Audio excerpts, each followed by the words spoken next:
সিরদাত মিলনায়তনে এই মুহূর্তে বক্তব্য রাখছেন আইন উপদেষ্টা আসিফ নজরুল। সরাসরি যাচ্ছি সেখানে।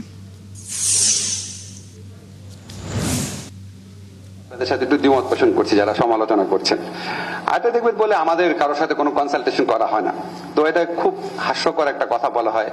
আমাদের এখানে সংস্কার যে কমিশনগুলো করা হয়েছে এত এক্সটেন্সিভ লেভেলে কনসালটেশন 1972 সালে বাংলাদেশের সংবিধান প্রণয়ন করার সময় করা হয় নাই।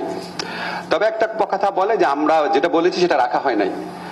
হোল্ড অন, আপনি 10টা কথা বলেছেন, তার মধ্যে অ্যাটলিস্ট 6টা রাখা হয়েছে। প্লিজ সত্য কথা বলেন যে আমি 10টা সুপারিশ করেছিলাম, মাত্র 6টা রাখা হয়েছে।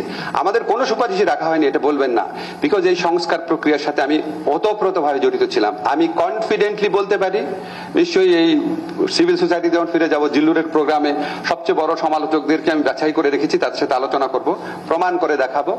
এভারেজে 10টার মধ্যে অন্তত 6টা সুপারিশ রাখা হয়েছে। আমার কাছে মনে হয় কি কিছু কিছু মানুষের কাছে নেগেটিভিটি বা নেতিবাচক প্রচার হচ্ছে একটা উদ্দীপকের মতো।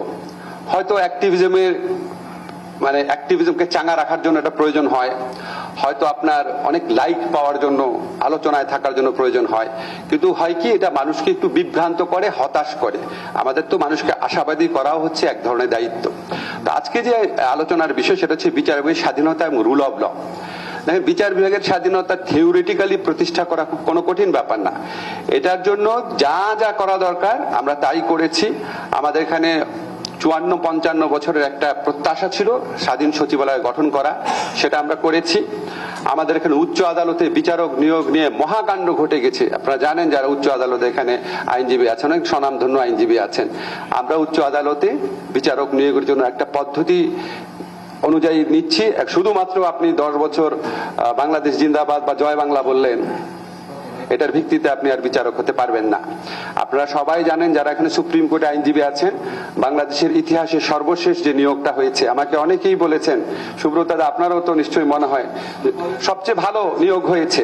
সো এখন একটা ব্যাপার হচ্ছে কি, ধরেন আমি উচ্চ আদালতের হাতে নিম্ন আদালতের আইন মন্ত্রণালয়ের সমস্ত ক্ষমতা আমরা দিয়ে দিচ্ছি। সরকারের সমস্ত ক্ষমতা উচ্চ আদালতকে দিয়ে দেওয়া হয়েছে। নিম্ন আদালতে পদ সৃজন, নিম্ন আদালতে ট্রান্সফার, পদোন্নতি, শৃঙ্খলা সংক্রান্ত কার্যাবলী দেখা, উচ্চ আদালতের নিয়োগ, উচ্চ আদালতের বেঞ্চ গঠন, সবই এখন উচ্চ আদালতের হাতে। এখন যে স্বাধীনতা এস্টাবলিশ হলো, এই স্বাধীনতার সুফল কি আপনারা পাবেন? এর ফলে কি রুল অফ ল প্রতিষ্ঠিত হবে? সেটা আমি জানি না, সেটা আমি 100% বলতে পারবো না।